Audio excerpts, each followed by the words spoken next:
రాష్ట్ర వ్యాప్తంగా ప్రజాపాలన కార్యక్రమం విజయవంతంగా కొనసాగుతుంది. కరీంనగర్ జిల్లా మహాత్మానగర్ గ్రామ పంచాయతీ పరిధిలో ఈరోజు ప్రజాపాలన కార్యక్రమంలో మానకొండూరు శాసనసభ్యులు కవంపల్లి సత్యనారాయణ పాల్గొన్నారు. సార్, ప్రజాపాలన కార్యక్రమం ఎలా ఉంది? ఆదరణ ఎట్లా ఉంది? ప్రజల నుంచి స్పందన ఎట్లా ఉంది? ప్రజాపాలన ప్రజాస్వామ్యయుతంగా ఉండాలని ఇన్ని రోజులు ప్రజలు ఏవైతే స్కీమ్లు ఉన్నాయో వాటి కోసం అప్లై చేయడమే మాత్రమే కానీ రిప్లై రాలేదు. అది కాదు, మనం ఏమైతే 6 గ్యారంటీలను అభయహస్తం కింద పథకం కింద ప్రామిస్ చేస్తామో ఎన్నికల్లో అవన్నీ అమలు చేయడానికి దాంటన్నిటికి కూడా సులభతరమైన ఒక దరఖాస్తును పెట్టినాం. దాని అన్నిటిని కూడా స్వీకరించడానికి 28వ తారీఖు నుండి 6 తారీఖు వరకు 6 గంటల వరకు ఉంది. కాబట్టి ప్రజలందరూ ఉపయోగించుకుంటున్నారు, చాలా సంతోషంగా ఉన్నారు. వాళ్ళ దగ్గర నుండి స్పందన చూస్తే ప్రతి ఒక్కరు కూడా దీంట్లో పార్టిసిపేట్ చేస్తూ ఉన్నారు. రేషన్ కార్డు లేనోళ్ళు, ఆరోగ్యశ్రీ కార్డు లేనోళ్ళు, ఇల్లు లేనోళ్ళు. కాబట్టి వీళ్ళందరూ కూడా చాలా సంతోషంగా ఉన్నారు. ప్రజాపాలన ప్రజాకంటక పాలన నడిచింది, నియంతృత్వ పాలన నడిచింది.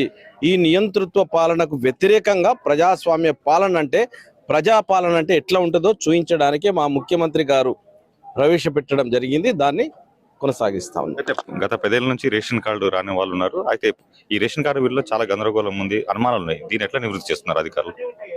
అప్లై చేసిన ఎవరైతే దరఖాస్తు పెట్టుకున్నారో మాకు రేషన్ కార్డు లేదని వాళ్ళందరికీ కూడా ఏదైతే ప్రభుత్వ నిబంధనలకు లోపల ఉన్నారో వాళ్ళందరికీ ఇవ్వడం జరుగుతుంది.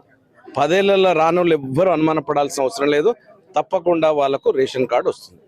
ఇక ఏదైతే రైతు బంధు కావచ్చు, లేకపోతే ఇతర పెన్షన్ విషయంలో మళ్ళీ అప్లై చేసుకున్నటువంటి ఒక అనుమానాలు ఉన్నాయి కదా, దానిపైన క్లారిటీ.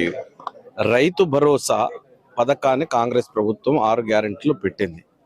అప్లై చేసుకోవాల్సిన అవసరం ఏమున్నది అని అంటే, 1 ఎకరం ఉండే అది మరి 2 ఎకరాలు కొన్నాడో 3 ఎకరాలు కొన్నాడో దాన్ని అప్డేట్ చేసుకోవాలి. ఆ 3 ఎకరాలకు కూడా రైతుకు రావాల్సిందే. అదే విధంగా కౌలు రైతు ఉన్నాడు. కౌలు రైతు 1 ఎకరం పెట్టుకొని ఇంకొక 5 ఎకరాలు తీసుకున్నాడు అనుకోండి, దాన్ని కూడా నమోదు చేయాలి. ఆ సర్వే నెంబర్ కూడా తీసుకోవాలి. పెట్టుకుంటేనే కదా కౌలు రైతుకు కూడా వచ్చేది. అందునుంచే కాబట్టి రైతు భరోసా తప్పకుండా వాళ్లకు ఉపయోగపడే విధంగా అప్డేట్ ఉన్న పెన్షన్ ఉంటుంది. ఉన్న ఏదైతే 5,000 పొందుతా ఉన్నారో, సంవత్సరానికి 10,000 పొందుతా ఉన్నారో, దాన్ని అదే భూమి మనకు కొంటే దానికి కొత్తగిస్తాం, లేకపోతే దీన్ని అప్గ్రేడ్ చేస్తాం. సో ఇది మొత్తానికైతే ప్రజాపాలన కార్యక్రమానికి విశేష స్పందనలు వస్తుంది అని చెప్పేసి కూడా కవంపల్లి సత్యనారాయణ చెప్తున్నారు. కెమెరామెన్ కిషోర్తో రామకృష్ణ, ఐడి న్యూస్, కరీంనగర్ నుంచి.